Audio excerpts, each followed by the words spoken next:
Monday vlog में आप सभी का स्वागत है। तो देखिए अभी 6 बजने में टाइम है, लेकिन यहाँ हमने तैयारी कर ली है अपने लंच बनाने की। तो आज मैं बना रही हूँ बैंगन आलू की सब्ज़ी। तो उसके लिए बस ये सब काट कूट के रख लिया है, अब कुकर में ये करूँगी। और इसी के साथ मैं ले रही हूँ पहला ग्लास पानी का। और लीजिए हमारी सब्ज़ी बन गई है। जैसा कि पता ही है टिफ़िन विफ़िन बनाना नहीं है, बच्चे स्कूल निकल गए हैं और अब मैं जा रही हूँ वॉक पे। तो 6 बज के 33 मिनट ये हो रहे हैं।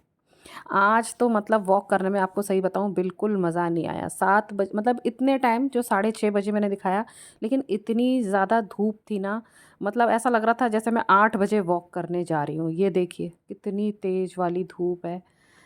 और बहुत सारे लोग तो मतलब वॉक कर के चले गए थे इतनी धूप को देखते हुए, बस मैं ही ऐसा फिर वॉक कर रही थी। थोड़े बहुत थे लोग, पर बिल्कुल अच्छा नहीं लग रहा था, धूप बहुत ज़्यादा थी। तो वही लेकिन निकली थी तो फिर करना तो था ही, तो अपना वही आधा रोड फिर मैंने वो कवर कर लिया और फिर मैं आ गई घर पे। घर आते ही सबसे पहले तो फिर मैंने ये दाल बनने के लिए रखा, क्योंकि बैंगन आलू तो बच्चों को खैर पसंद कम ही आता है। तो मैंने कहा इसके साथ दाल चावल बना लूँगी, तो ये मैंने दाल बनने रख दी। और इसी के साथ मैंने साफ़ी का 1 ग्लास ये ले लिया है, जिसे पिया मैंने बाहर आराम से बैठ के। चलिए आपको स्टेप्स तो दिखाई देती हूँ, तो स्टेप्स देख लेते हैं। तो मेरे हो गए हैं ये 3,400 समथिंग समथिंग। तो चलो स्टेप्स तो वही है, 3,000 का ही रिकॉर्ड चल रहा है पिछले कई दिनों से। फिर इसके बाद वही फेस केयर रूटीन करा। इस बार मैंने ले लिया है थोड़ा शहद, गुलाब जल, बेसन और थोड़ी सी हल्दी। और साथ में मैं ले रही हूँ ये नींबू पानी। तो यहाँ नींबू वो रेडीमेड वाला है रखा है। इन दिनों वो है नहीं मेरे पास वाला नींबू, आ भी नहीं रहा सब्जी वाला, पता नहीं क्या है। चलो ख़ैर हमारा फ़ेस पैक भी बन गया है और वो मैंने नींबू पानी का वो पी भी लिया है। तो बस ये वैसे सूखता नहीं है, इसको मैंने 10-15 मिनट लगाए रखा, फिर है ना थोड़ा-सा रब करके फिर अपना फ़ेस मैंने वॉश कर लिया, क्योंकि इसमें वो शहद रहता है ना, इसलिए। स्वागत है आप सभी का मेरे चैनल पे, जिसका नाम है आई एम पूर्णिमा। कैसे हैं आप सब? मैं आशा करती हूँ आप लोग अच्छे होंगे और स्वस्थ होंगे। मैं भी बिल्कुल ठीक हूँ। मॉर्निंग रूटीन तो आप लोगों ने देख ही लिया है कि कैसे कैसे रहा, पर हाँ इसमें एक्सरसाइज कहीं मिस हो गई है। एक्सरसाइज ऐसा हुआ, वो 11 से 12 के टाइम में घर में कुछ काम था तो मेरे को वो देखना पड़ा, तो वो टाइम निकल गया। तो अब सोच रही हूँ कि वो शाम को कर लूँगी।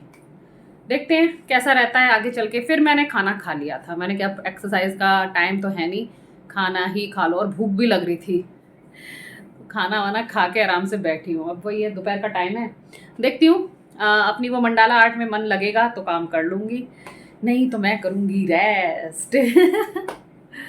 आपसे मिलूँगी फिर मैं बाद में। मंडाला आर्ट में मन नहीं लगा तो वो मैंने खोली ही नहीं। ऐसे ही थोड़ी देर आराम करा अपना, ऐसे ही फ़ोन वोन देखा, थोड़ी देर सो भी गई थी। फिर 4 बजे करीब मैं उठ गई और मैं सीधे आ गई ऊपर। वही लंच करा हुआ था तभी का 12 बजे का, तो पेट अच्छा खासा खाली था, 4 बज रहे थे। तो मैंने कहा सबसे पहले कर लेते हैं थोड़ा-सा वर्कआउट। तो कई दिनों से मैं ऊपर नहीं आई थी और मैंने ये डंबल वाले वर्कआउट नहीं किए थे। तो फिर ये सारे जो भी मेरे को आ रहे थे वर्कआउट डंबल वाले, वो सारे फिर मैंने किए। वो किए, उसके बाद थोड़ी देर मैंने ये ट्विस्ट वाला भी किया और उसके अलावा साइकिलिंग भी करी। तो यही सारे करे। यहाँ मैं आपको थोड़ा दिखा रही हूँ, बाकी मैंने हर एक जो भी है डंबल वाली एक्सरसाइज मैंने कम से कम 10 बार करी है, ज़्यादा बार नहीं, क्योंकि ये हैं तो भले ही वो 10-10 किलो के ये, लेकिन है ना बहुत भारी हैं वो, मतलब भारी ही लगते हैं करने में। ऐसा लगता है कि यार इजीली कर लेंगे, लेकिन नहीं, जब करो ना तब पता चलता है। तो बस मैं इतना ही कर पाई, 10 बार से ज़्यादा नहीं करा मैंने। फिर हाँ ट्विस्ट कर लिया, जितनी देर कर सकती थी थोड़ी देर वही ट्विस्ट करा। और फिर उसके बाद दिखाती हूँ, मैं साइकिलिंग करी। और इस दौरान मैंने देखा कि कमरा इतना ज़्यादा गंदा हो रहा था ना, क्योंकि मैं बहुत दिनों से ऊपर नहीं आई थी, तो मैंने ध्यान दिया ही नहीं था कि क्या है। लेकिन आज जब आई ना तो बहुत ज़्यादा वैसा लग रहा था। अब ये 4 बजे का तो टाइम है, तो फिर मैंने खैर पोछा तो नहीं लगाया, लेकिन हाँ पूरे में अच्छी तरीके से फिर झाड़ू भले ही लगा ली थी। मैंने कहा थोड़ा कचरा तो साफ़ होगा ही। और देखती हूँ, नहीं तो कल सुबह आकर के फिर एक बार साफ़ तो रहेगा ही, ये पोछा लगा दूँगी डायरेक्ट आके, तो हो जाएगा पूरा नीट एंड क्लीन। तो अब है ये 7:30 बजे का टाइम और मैं बना रही हूँ यहाँ दाल, मूँग की दाल बना रही हूँ, ये पत्ते वाली। और बच्चों के लिए बच्चों वाला आइटम आ गया है। हमने तो बस चखा था भई, हमने तो मूँग की दाल ही खाई है वो पत्ते वाली। वैसे मुझे वो पत्ते-वत्ते डाल के अच्छी लगती नहीं है। और आपको पता है ये वो वाले पत्ते हैं मूली के, पालक के भी नहीं है। लेकिन ओवरऑल दाल वैसे अच्छी लग रही थी। और दूसरी ये है अरहर की दाल जो सुबह बनाई थी ना, तो उसमें मैंने थोड़ा तड़का लगा दिया है कि चलो ये भी खप जाएगी, ज़रा-सी बची थी फिर वो। और इसके साथ ही मैंने निकाल लिया है थोड़ा-सा अचार, क्योंकि भई दाल-चावल सब लोग खा रहे हैं, रोटी कोई नहीं खा रहा है। तो मैंने सोचा इसके साथ मतलब अचार तो बहुत ही अच्छा लगेगा, दाल चावल और अचार। मैंने खाया था, बहुत अच्छा था। पत्ते वाली थी लेकिन अच्छी लग रही थी ओवरऑल।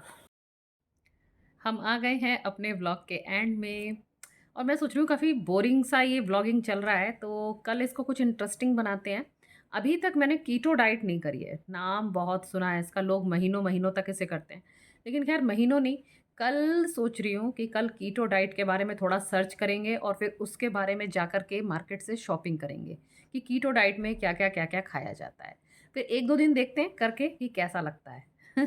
थोड़ा-सा चेंज हो जाएगा। मैं तो इस रूटीन से ही बोर हो गई हूँ। आप भी शायद ये व्लॉग देखते-देखते बोर हो गए होंगे कि यही सब चल रहा है।